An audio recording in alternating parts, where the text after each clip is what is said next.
and she said, I have to admit, I'm a little hesitant to invite you over because I feel so ashamed of the sea of a mess that is my kid's room right now. It's just, we can hardly even step on the floor. And so I wrote back to her and I said, as a mom myself, what I see is another mom who is prioritizing all of the right things. You're prioritizing the extra snuggles with your kid at bedtime instead of getting all fussy about where the books are going to go back on the bookshelf. Yeah. I see a mom who's prioritizing her professional life, perhaps, and so that swallows up the extra time she might have to possibly put the toys into a rotational system. That takes a lot of work. I mean, we see all these things on Instagram or Facebook, social media about all the ways to do these, all the quick hacks, right?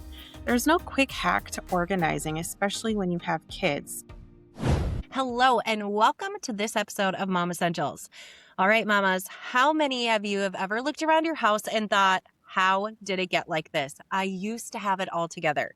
Maybe it's the playroom that swallowed the living room, the kitchen counter that hasn't seen daylight in weeks, or honestly, that closet you just don't really even open anymore. And underneath all of it is this quiet voice whispering that you should be able to handle this, that other moms somewhere and somehow are. But here's the truth that nobody talks about. This mess isn't a character flaw. It's a sign that your life has outgrown your system. And the good news is, that's fixable. So today I'm sitting down with Tia Toso, founder of Room for Serenity, a home organizing service right here in the Twin Cities. But Tia isn't the kind of organizer who swoops in, makes everything pretty, and leaves you with a color-coded bin system that honestly you're never going to maintain. She actually coaches you and families through the process, teaching you how to make the decisions about your stuff so the change actually sticks. As a mom herself, she gets the mental load, the guilt, and she's here to tell you that organizing your home isn't about perfection. It's about getting back your time and honestly, your sanity. So thank you so much for joining me today, Tia. Thank you so much. It's such a pleasure. Thanks for inviting me. Absolutely. Well, I don't think I'm the only one who's excited about this conversation because I'm literally looking around my office and I was like, Tia, we should have just done this in person and I could have had you help me. But I also, that opening, I mean, there are times when I'm like, my counter has not seen the day of light for a while because we end up just putting our important papers over there. And all of a sudden, our important papers are overflowing. So Mhm. I cannot wait for you to share a little bit more with my listeners, some tips, some tricks, things, again, that are actually going to stick. So why don't we start out, though? Because I would love to know. I think there's some moms listening who are like, you love to organize? Like, that is my least favorite Yes. thing. So tell us a little bit more about your passion behind what you do and at Room for Serenity. Yeah, so organizing has always just been a trait, can I say?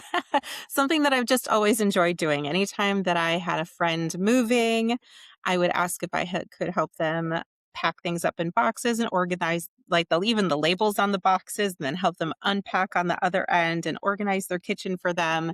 If I once had a cousin who was having their first baby, and I lived across the street from them. We shared the same apartment complex, and I was Yeah. like, "Oh my gosh, you're gonna have to change your office into a baby room. Can I do that for you?" Like, I just could not help myself. They were so excited and also like, "Why are you doing this for But us?" they had you on speed dial probably at all of those Oh my moments. gosh, yes. So I've always loved organizing. I think I get it from my mom and probably from her mother as well. It's just one of these hereditary traits, maybe. Um, but when I became a mama of a newborn, especially, I felt that sense of overwhelm. I was sitting in the middle of my daughter's bedroom, surrounded by clothes, and I nobody ever told me that when you become a parent, you're suddenly this mental load of even just clothing organization. Does it fit? Is it seasonally appropriate? Is it something they even like to wear? Because maybe you bought it and they hate it. There are so many. Do you keep it for another kid? Do you not? Do you give it to the neighbor kids, or do you save it for your cousin who's having a kid? Like, where do you put all this stuff and how do you organize it? And I love organizing. So I remember, I think that was the spark in me that was like, I can't do this now because I have a little one, like a really little one.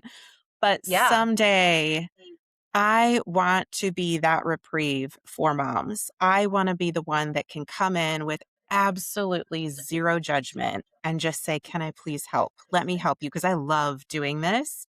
And I Yeah. know what a huge burden it is. Yeah. Well, I think every mama right now is like, can you get to the end of the episode, Angie, and just let us know how to connect with her? And don't worry, we're gonna do that. Because I think you are really hitting on what a lot of us moms feel like. And I'm gonna tell you, it's not just when they are babies, it's when they're preteens and you buy them something new and they wear it once and you're like, do I keep this? Or they said they don't like it Oh my anymore. Is that gonna gosh. change? Yeah. So Yeah. um, Mhm. but I think you really hit on like that guilt piece too of I remember when my kids were babies and I had this idea of that I was going to be so organized with their clothes. And maybe I did it for a little bit, but the overwhelm of motherhood Mm. and working and Mhm. all the things just got to me. So eventually they just ended up in bags that weren't organized, trash bags in the corner of the closet that Yeah. I was like, I'll get to those someday. Or Mhm. even like the toy system. Our nanny probably thought this is my in talking about like guilt and shame. I remember our Yeah. nanny organized our playroom and put rotated the toys. And I just remember being like, oh, I probably should have done that, right? Like that should have Oh been my my job as a gosh. mom. No, Um, no, stop yeah. shooting all over yourself, I like to say. Yes, yes, and as moms, we shit on ourselves all the time. So I really wanna Yeah. kinda get into that thought of, like, how do you help take that shame and guilt away from mamas who you're helping when they do feel like, "Well, wait, I should be able to handle this. I should know how to do Mm, it. mhm. I fill in the blank." Yeah. Yep. I actually had a pretty good acquaintance of mine reach out to me when she learned that I started this business, and she said, "I have to admit, I'm a little hesitant to invite you over because I feel so ashamed of the sea of a mess that is my kid's room right now. It's just we can hardly even step on the floor." And so I wrote back to her and I said, as a mom myself, what Yeah, I see is another mom who is prioritizing all of the right things. You're prioritizing the extra snuggles with your kid at bedtime instead of getting all fussy about where the books are going to go back on the bookshelf. yeah, I see a mom who's prioritizing her professional life, perhaps, and so that swallows up the extra time she might have to possibly put the toys into a rotational system. That takes a lot of work. I mean, we see all these things on Instagram or Facebook, social media about all the ways to do these, all the quick hacks, right? There's no yeah, quick hack to organizing, especially when you have kids. We I harp on this all the time, but we were built to live in a community. We were not meant to do this all by ourselves, never. So the yeah, guilt and shame that we put on ourselves as women, as parents, as mamas, is the weight that a community should be holding alongside us, not something that we should be handling alone or even just with a partner. If yeah. so I would when I walk into a room like that, I see a normal family household where other things are being prioritized and all those things are good things. And this is one of the spaces that just there's no time left. That's it. Yeah. I love that just reminder of like our couple of reminders that you said there. Like, first of all, like we really need to enjoy the time with our kids when we can. And Mm, like they're not going to necessarily remember that the living room wasn't completely spick and span. They're going to remember us tucking them into bed and reading the bedtime story or playing the game with them after dinner. So I think that's so important. And in the hustle and bustle of motherhood, um, I think it's to remember, like, we're doing this for our kids, we're not doing this for the perfect Instagram picture. But that was the other point exactly. Yeah, that was the other point that you really made, though, and I'm glad that you talked about it because I think so much of our guilt and shame as moms and this comparison cycle is that we are comparing ourselves to these people that we're following on social media.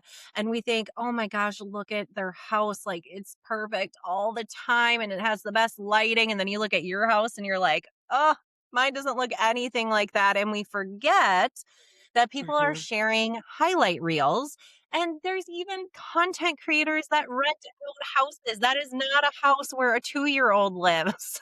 Yeah. Yep. Mhm. It's setting these really unrealistic expectations. And although I know you really go into help parents and moms, with those systems and stuff, you also focus a lot more on the functional piece of it, Mhm. correct? Yes. Yeah. So I spend a lot of time up front talking with parents about what does a day in the life look like, and don't talk about the things, talk about like your routines. So Yeah. I was speaking with one mom about her mudroom, and it was actually the mom and dad together. And so the dad was saying, "Well, I come in from the garage, and there the mudroom was attached to the garage, of course, and they didn't have any sort of organizational system in the mudroom yet because it hadn't quite been built out yet. So it was a blank slate." And he said, "I come in, I set my suitcase down on the floor because I've got nowhere else to put it. I take off my shoes, they stay on the floor because there's no place to put them. I take off my coat, I hang it like over the chair in the living room because our entryway closet is too full for me to put it anywhere. And then our 2 kids, the same thing happens with their book bags, with their sports gear, with everything that they own, it just lands somewhere." And the Yeah. mom, I could feel her sense of just complete overwhelm because she said, um, "I don't even know where to start, and I don't even know what to ask for because it Mm, just feels like so much." And I know that we have like this quote unquote blank slate of a mudroom to start with, but I don't even know where to ask you to start. I could be because some yeah. people are really good at coming into a space and seeing like, "Oh yeah, you could put a coat rack here. You could put little knobs on the wall here, and these knobs could be for the kids' backpacks, and these knobs could Yeah. be for the mom's purse, and you could put an extra little shoe shelf over here on this little side, right? You just visualize the space differently, and some people don't. It's just some people see things like that, and some people don't. But what I like to dig into is what are the routines, and I listen for those things like our kids' sports gear, for example, because some kids do a ton of sports, some don't. And one mom was like, "I have so many seasons in life in the school year with all of our kids' sports. I feel like I not only have to change out their clothing for the season, but then also their sports gear for the season." So I listen to those kinds of things because then that can help me inform how prioritized the organization should be for sports gear versus not. If it's something they just do in the backyard every once in a while, it can be in a little corner in the garage for whenever they have time for it. But if it's something that's day in, day out, they're always grabbing for it, it needs to be more readily accessible. The Yeah. same thing for the kitchen. If somebody loves to cook, they need to have their cooking supplies very easy to grab, not hiding underneath layers of things. Yeah. Their spice rack probably needs to be updated and changed out. Just even where they keep all of their regular utensils, and then also thinking about the cooking supplies that they use. That's Yeah. not the right word. Like if they have an air fryer versus a pressure cooker, whatever. Where are those? Are they like way up high? They always have to get up on a ladder to reach for it. Because what a pain in the butt would that be if you use it all the time? So I'm thinking about what is a day in the life for this person because everybody's story is unique and we need the things that we use all the time to be readily accessible and the things that we use sometimes to be less readily accessible. And a lot of times everything is sitting at the same layer. Everything's Mm. within arm's reach. And so that's where you get the stacking of like, oh my God, I can't get the thing that I need because it's underneath all this other stuff that I rarely ever use. Right? Mhm. Hmm. Yeah. Oh, I think those are great tips. And yeah, you're right. Like, we need to really think about the functionality because if we're always trying to make it look like just aesthetically pleasing, it's going to be more of a pain than anything for us to always get to that stuff. So Mm, I think that's a mhm, great little tip and nugget that people could probably take away right now during this episode of, okay, I'm going to start looking at it from a functionality viewpoint versus like, oh, is this in the latest Instagram post of, everything perfectly layered? So, mhm, now, one of the things I know we kind of talked about this in previous conversations that we had is that, our environment really can impact our mood and our mental space. And I think maybe you and I were talking about just like all of the tabs that we have open as moms all the time in our brain. And so when you go in to work with a family to organize to ensure that these systems are going to stick, like we talked about in the beginning, because it's nice to have someone come in and organize for us, but then mhm, if we don't stick with it, we feel like we're back at square one. mhm. So how do you get the other parts of the family, either it's the spouse and or the children, to kind of join in on this system that you're trying to create? Yeah, I start with the parents first. So if I'm going to organize in someone's home, I know that it's not just that mom that I'm working with. It is if she has a significant other, a spouse, that person needs to be on board. And Yeah. so that is the first conversation I have before we sign any sort of contract is, are we both aligned that we are going to work on this space together and that we are all going to contribute towards this process? And if so, I'm more than happy to work with you on that.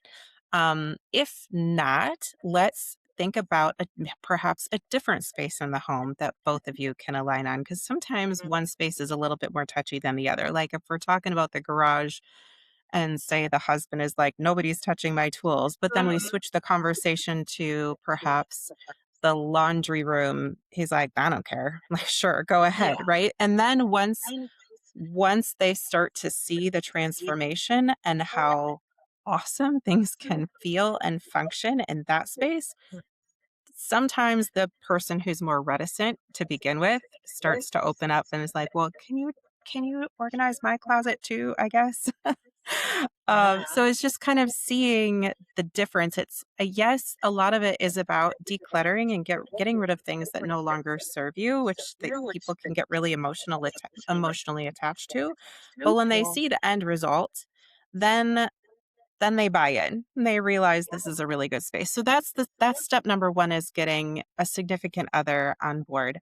And then step number 2 is, um, I know it's very, very tempting for a lot of parents to just be like, "Just get rid of all the kids' stuff. I don't wanna see it anymore," because that is the level of our overwhelm, right? It's just Yeah. so overwhelming, we just wanna toss it into a plastic bag and just throw it away, please. But I also want to be respectful of kids, and if that happens without their knowledge, without their understanding, their consent, whatever. And this, of course, depends on their age. If they're 2 years old and they're never going to notice that it's gone again, that's one question. But if they're like 5, 6, 7, or older, and they're going to realize that it's gone and it was taken without their permission, that's really difficult territory. Um, Oh, so believe in me, I those, know. Yes. yes, and that's where as I've even struggled with this in the past because I have one kid who is more willing to donate than the other kid. One of my kids is extremely emotionally attached to their stuff, and the other one, not so much. Give her a couple months and then she'll be fine. And the other one, nope, don't ever touch it with a 10-foot pole. But Yeah. our responsibility as parents, in my opinion, is to make sure that our kids feel safe in their spaces. And for that safety to happen, trust needs to be there. So I never want to lose that level of trust with one of my kids, for Yeah. any reason, even if it's stressing me out. So then I need to come up with a plan B. If they're not willing to get rid of the things that I feel are taking up way too much space, then what's plan B? And what I learned for that child who is less willing to let go of things it wasn't necessarily that it all needed to be in their bedroom. It was just that Yeah. they didn't want to get rid of it. So I said, okay, I think it's difficult for you to walk around in your bedroom. Perhaps we can take some of these things that you don't play with as often and put them downstairs in the playroom where your sibling can play with them equally. Yeah. And then eventually the downstairs playroom, which I haven't gotten to this phase yet, but eventually the downstairs playroom ends up being like, well, nobody's touched it for a really long time. Let's have a conversation about putting it in a bin and sticking it in the garage, so that eventually over time this child will realize like, yeah, no, I don't need that anymore, but it's on their terms. But that is hard. That's Yeah. really hard. I'm gonna acknowledge that. It's hard for me to deal with because I am a professional organizer and I wanna get rid of the stuff that nobody's touching and using anymore, but I also wanna keep that level of trust. So that's probably a really unpopular opinion of mine, but to me, the connection that I have with my family is more important than having an aesthetically pleasing home. So Yeah. it's all about and so it's might look different for one child than another child. One child might be so much more ready to let go of things.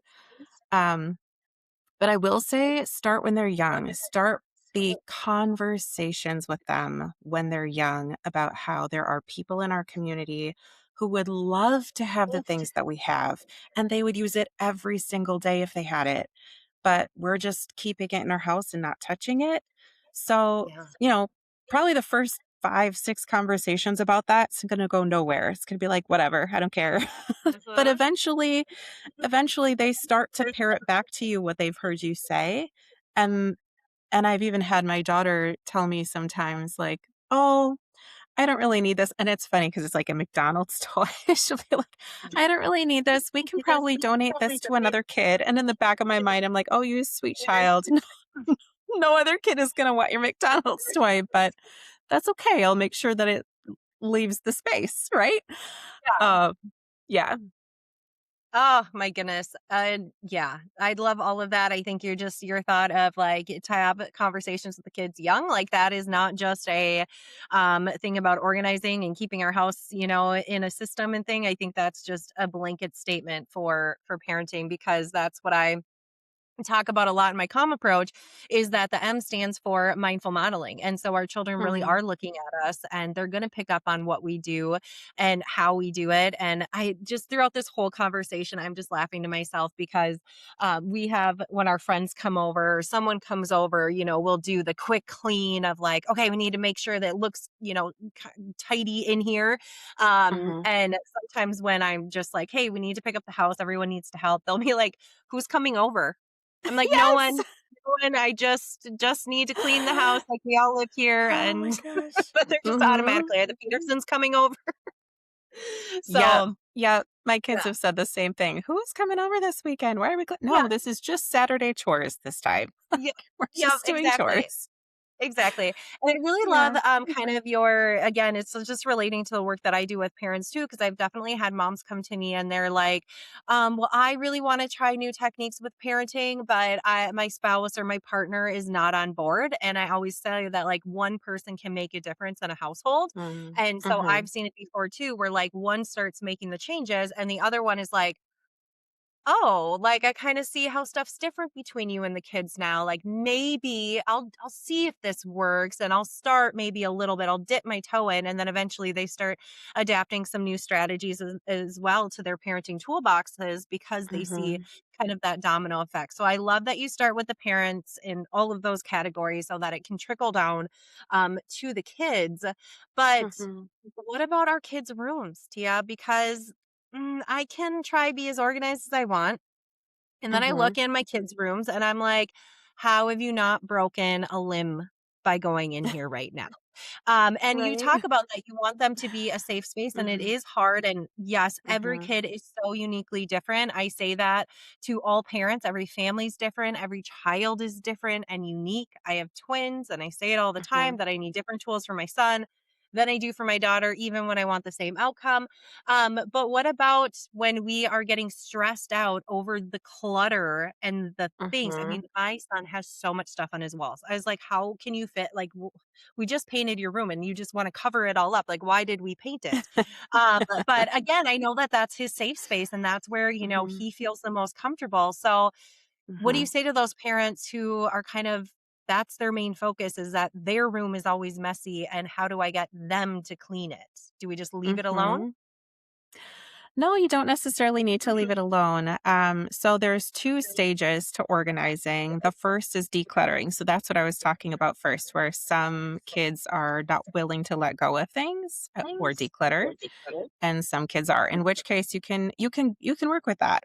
For the one that's willing to declutter, awesome. For the other one, you just decide some of these things belong in your room because you use them all the time, and other things do not belong in your room because you don't use them all the time in your room. So let's put them elsewhere, whether it's in a tote in the storage space or in a tote in a garage or someplace else that you can mutually agree upon. Um, and then for the rest of the space, that's where it comes down to everything needs a home. And we can start to show that in the way that we are taking care of our own items throughout the house, but it really helps when there are dedicated spaces for things because a lot of times like the books and the toys and the homework and the clothes are all just kind of mishmashed everywhere. And sometimes it's because perhaps the closet system isn't the right height for that child. So they can't reach to put their stuff away. If they could, they might. Or sometimes the dresser drawers are too full of clothes, so they can't stuff the things in. So then they don't. So again, declutter, maybe take the Yeah. the seasonal clothing out that they don't need and then it fits and then so sometimes it's just those small barriers for kids like the drawer is too full, I can't fit something in, then we need to take some stuff out so that it actually does work. Or there's not a hamper in their room, something as simple as that. If there's not a hamper there, then there's no place for their dirty clothes to go. If there's no place for the dirty clothes to go, then they're all over the floor. Yeah. um and then just again consistently modeling that and then setting the expectation that that's what happens. Dirty clothes don't go on the floor, they go on the hamper. Thank you. Your books don't belong on the floor, they belong on the bookshelf. Thanks for picking those up.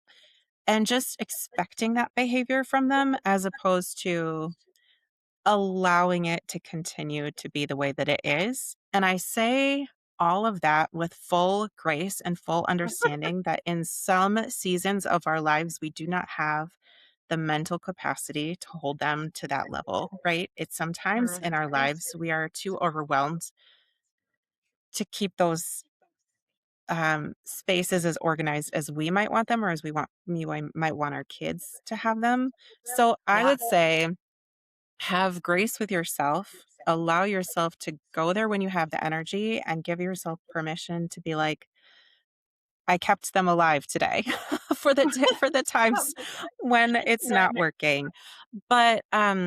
But that's also where professional organizers are super helpful because sometimes there's forgotten spaces that can be used within a room that other people just don't see. Like the back of a door could have an entire shelving unit adds not shelving unit, but an organized system on the back of it for all sorts Yeah. of different things. Like the back of the door could be a bookshelf, truly. There are like bins you can put in certain areas. Um, or vertical space is very much unused. So if there's stuffies all over the floor, you can get one of those like nets that you can hang with different point systems across the wall. And like one goes in a corner and the other goes on the other two walls. And then you just toss the stuffies up off the floor. So getting things up off the floor in a vertical space that is otherwise unused can make a world of difference. I've even seen sometimes like where if you take stuffies and you put them into like what looks like an ottoman, but it's just a zippered pouch. There's so many creative solutions for how to put things in different places so that they're physically out of your way, but still organized. They still have a place Yeah. to go. And those are the types of creative solutions that organizers research all the time and they geek out about. So that's you just might Yeah. need like 2 or 3 of those tips for a room and then suddenly there's a home for something that didn't have a home before, and it's not on the Yeah. floor anymore. Yeah. Oh, believe me, we went through a big squishmallow phase here. So we had those Mhm. things all over all of the time. But I think I've probably shared this story on another episode, probably long, long ago. My son, he used to be very particular about how his room looked and how it was organized, and especially his stuffed animals. And our friend slept over. We had a couple, I think we had like a 4th of July party or something, and so a couple different people slept over, and they slept in his bed in the morning. They tried to make it so it looked the same, and he came out and he goes, "Thanks for trying to put my bed back together." And my friend was like, "Oh, you're welcome." He goes, "I said thanks for trying." Because it Oh, wasn't exactly how he was. Now he is definitely not like that anymore, but it was that's so so funny. Um, funny. how they get very particular about some stuff, and you're right, like, we Mhm, need to we need to make sure that we're still valuing that this is their home as well, in their space, just mhm, as I talk to parents about, like, the importance of their voice being heard. They also mhm, need to feel, welcome and safe in the space that they're in, which sometimes can be very frustrating for us parents, and, mhm, um I also think, and I'm sure you see this with families too, that, we try put in these new systems or these routines. And we feel like as parents, because again, we have so many things happening in our head, we just are like, okay, I said this one time, they should just remember. And we forget that yeah, they're not yeah, going to. And so that is mhm, where, even with the family meetings and my family planner, it's so important to continuously have those conversations. And there is actually a portion in there that it says teamwork makes the dream work. So we go through like, mm, what is everyone's responsibilities around the house this week? So we can lay them out, we can talk about them. And then we have a mhm, reference to go back to versus like, I told you this 4 times before. Like, why are you not doing this? It's kind of a mhm, way to have a better conversation, a more calmer approach to it versus all that mhm, nagging. But Tia, this is so amazing. And I know that my listeners probably got so many different tips and tidbits, and even just like looking at it as a functional way, and making sure everything has a home. Is there one final tip that you'd like to leave my listeners with? Maybe like your little secret thing that you love to tell your clients? Yeah, my go-to tip that I love to share with anyone is having a bin in every person's closet throughout the house. So, Mm, having a bin in my closet, my husband's closet, each one of my kids' closets for specifically donating clothing, just clothing. It could be anything else. But a lot of people get overwhelmed thinking about having to go through their closet once a year or even their kids' closets once a quarter. It's so crazy overwhelming. yeah. But if you're helping them get dressed in the morning or if you're doing their laundry and you see something that has a rip or a tear that they're never going to wear again, having a space to just dump it and forget about it and not put it back in the closet because it's not going to be worn again or it's too small or it's out of season and next season they're going to be too big for it. Have a space in each person's closet for that to be. And then maybe once a quarter, you gather up all of those and you bring them to your favorite charity. I love St. Vincent de Paul in the Twin Cities. There's one in St. Paul and there's one in Minneapolis. I would send anyone there. It's a wonderful place to donate anything, but especially clothing. But if there's just a place that you can slowly declutter over time versus having these massive clothing closet organization sessions, it's really helpful. Yeah, I love that. What a good tip. And of course, listeners, if you want to learn more from Tia, you can head to the show notes and the caption to make sure that you get connected with her. We're going to have her Instagram, her LinkedIn, her website there. I think you offer also a couple freebies on there, like a free call. So they can Mhm. find that all there, correct? That's absolutely right. Thank you. Great. Awesome. Well, thank you so much, Tia, for your time today. I super appreciate you. Listeners, thank you for joining us for this episode of Mom Essentials. And of course, stick around for the Essential Minute coming up next, and we will see you next time. Thanks, Angie. Hey, thanks for sticking around for this Essential Minute. After the whole conversation about clearing spaces and creating a little more calm at home, I wanted to share with you one of my favorite tools to bring that feeling into all of your spaces. And that's with doTERRA's Serenity blend, which only seemed right with Tia's business name.